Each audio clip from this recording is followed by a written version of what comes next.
여러분 안녕하십니까? CJB 아침 뉴스입니다.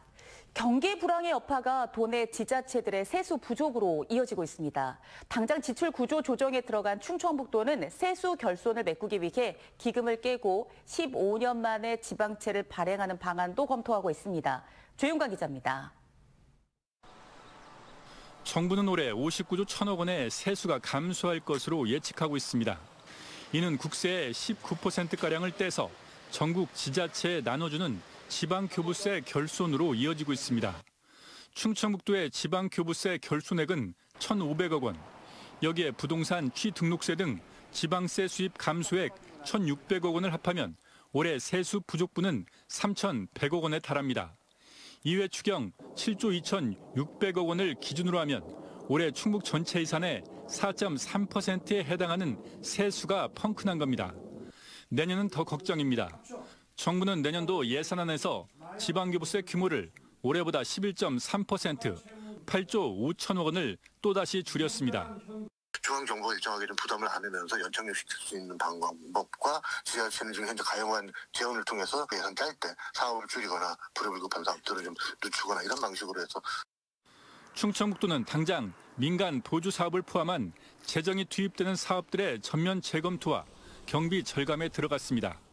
또 긴급 상황에 대비해 마련해둔 통합재정안정화기금에서 400억 원을 빼쓰고 미국발 리먼 사태의 여파가 미친 2010년 이후 15년 만에 지방채를 발행하는 방안도 검토하고 있습니다.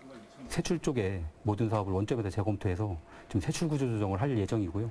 그래도 부족한 부분에 대해서는 좀 지방채를 발행해서 좀 충당할 계획입니다. 충청북도는 세수 결손의 충격 완화를 위해 올해 지방교부세 결손액의 절반 정도를 내년까지 연장해 감액해 줄 것을 정부 측에 요청하고 있습니다. CJB 조윤광입니다. 정부가 지난해 지방 소멸 대응 기금 7,500억 원을 배분했지만 한 푼도 제대로 쓰지 못한 지방자치단체가 수두룩한 것으로 나타났습니다. 충청북도도 예외는 아닌데요. 제천시와 영동군의 기금 집행률은 고작 1%에도 미치지 못했습니다. 이은영 기자의 보도입니다.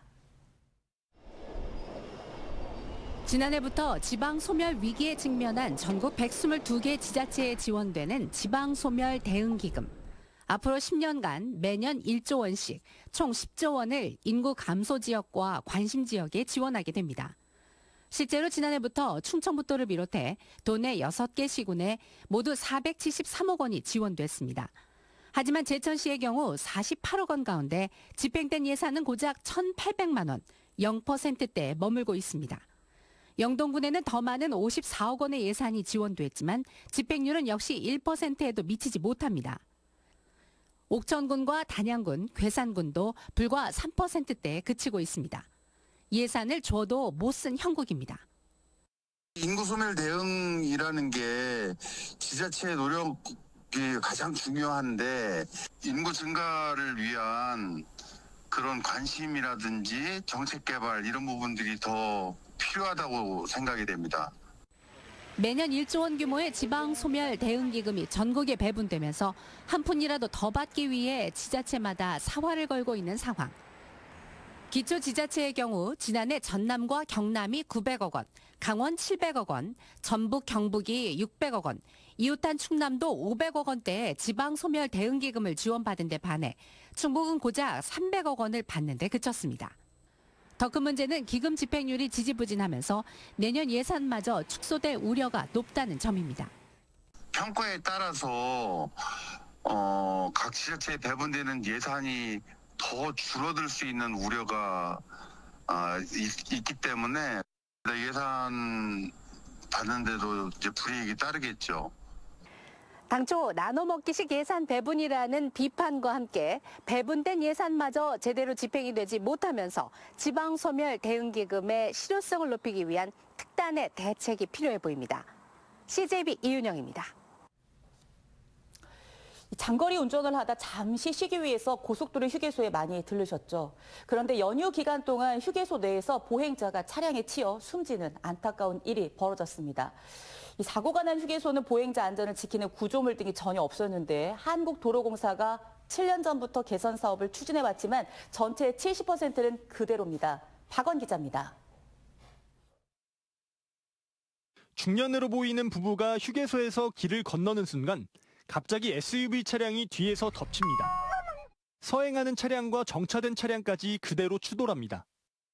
추석 연휴 나흘째였던 지난 1일 중부고속도로 상행선 오창 휴게소에서 차량이 돌진해 50대 부인이 숨지고 남편이 크게 다쳤습니다. 사고가 난 현장입니다. 서행을 유도하는 노면 표시나 과속 방지턱, 횡단보도 등은 전혀 찾아볼 수 없는데요. 보행자들이 교통사고 위험에 그대로 노출돼 있는 셈입니다. 지난 5년간 고속도로 휴게소에서 발생한 사고 건수는 125건. 사상자만 70명이 넘었는데 주시태만과 졸음, 과속이 원인이었습니다. 많이 느끼지요. 저도 운전을 하고 다니는데 이렇게 휴게소 진입하면은 뭐 식당이나 화장실 갈 때 상당히 위험하다고 생각을 하죠. 상황이 이렇자 한국도로공사는 지난 2016년부터 표준 모델 휴게소 개선 사업을 실시하고 있습니다. 휴게소 내 보행자 통로와 안전 구조물을 설치하고 대형과 소형 차량을 분리하는 구조를 만들겠다는 겁니다. 하지만 지금까지 적용된 휴게소는 전국 207개 중 60개에 불과합니다. 관련 예산도 2년 전 10억여 원에서 올해는 2억여 원으로 줄어들었습니다. 표준 모델 적용 휴게소를 계획대로 시행하기 위해서는 좀 더 적극적으로 정부가 나서서 관련 예산을 확보해야 한다고 생각합니다. 고속도로 휴게소 사고가 끊이지 않고 있는 만큼 더 촘촘한 대책 마련과 제도 시행이 시급합니다. CJB 박원입니다. 청주 충북 환경운동연합은 성명을 내고 충청북도가 발표한 대청호 무인도 개발 계획에 대한 철회를 요구했습니다. 이 환경연합은 대전과 세종시 환경단체들도 대청호 규제 완화, 청남대 개발에 반대하는 상황에서 대청호 무인도 개발은 충청권의 식수원인 대청호 오염을 초래할 것이라고 주장했습니다. 김영환 지사는 지난달 전국 공모를 통해 춘천 남이섬의 2배에 달하는 대청호 앞 큰 섬과 작은 섬을 영빈 공간 등으로 개발하는 계획을 발표했습니다. 네, 지난 8월 충북의 광공업 생산이 1년 전보다 6.4% 감소했습니다. 충청지방통계청에 따르면 8월 충북의 광공업 생산 지수는 103.5로 전기 장비 등의 생산 감소 여파로 지난해 8월보다 6.4% 줄었습니다. 이에 따라 충북의 광공업 생산은 전년 동월 대비 12개월 연속 마이너스 행진을 이어갔습니다. 반면 8월 재고는 판매 부진 탓으로 21%나 증가했습니다. 네, 국내 최대 규모의 친환경 농축산물 축제인 청원생명축제가 개막을 앞두고 막바지 점검에 들어갔습니다. 올해 축제에는 품질 좋은 농축산물뿐만 아니라 낙화놀이, 동물 먹이주기 등 가족들이 함께 축제에 참여하고 즐기는 다양한 프로그램으로 마련됐습니다. 김세희 기자입니다. 드넓은 들판이 수십만 송이의 코스모스로 가득 메워졌습니다. 청원 생명축제 준비가 한창인 오창 미래지 농촌 테마공원입니다. 이번 주 개막하는 2023 청원 생명축제의 가장 큰 특징은 체험 행사. 가족 단위 방문객들을 위해 동물 먹이주기와 승마 체험 등 예전 행사에서는 볼 수 없었던 프로그램들이 대폭 추가됐습니다. 놀거리에 더해 볼거리도 다양합니다. 아름다운 선율과 함께 3천여 개의 낙화봉이 흩어지는 낙화놀이 행사가 준비됐고 장민호와 김연자 등 화려한 개막 공연을 비롯해 불꽃놀이, DJ 페스티벌 등이 펼쳐집니다. 시민과 함께하는 축제로 저희가 설정을 했습니다. 그래서 볼거리, 먹거리, 즐길거리 다양하게 준비를 했고요. 고품질의 농축산물을 시중보다 저렴한 가격에 만나볼 수 있는 축제의 기본에도 충실을 기했습니다. 올해는 지역의 82개 농가가 한 해 동안 땀 흘려 기른 품질 좋은 농축산물을 선보일 준비를 마쳤습니다. 행사 기간 축제장 주차장 근처에 셔틀버스가 운행되고 주말에는 오창 프라자에서 축제장까지 운행하는 순환버스도 증차해 접근성을 높였습니다. 가족 단위 방문객들의 부담도 대폭 줄였습니다. 많은 어린이들이 체험할 수 있고 우리 보고 즐길 수 있도록 하기 위해서 무료로 입장시켰고 특별히 또 5,000원권 입장료도 들어와서 각종 생명축제에서 판매하는 모든 농특산물을 사갈 수 있는 해를 거듭할수록 미흡한 부분을 보완해가며 완성도와 재미를 더해가는 청원 생명축제. 올해는 지난해 방문객 60만 명을 뛰어넘을 것으로 예상됨에 따라 안전 관리도 강화하기로 했습니다. CJB 김세희입니다. 청주시가 내일 개막하는 청원 생명축제의 성공 개최를 기원하며 청주페이 특별 경품 이벤트를 진행합니다.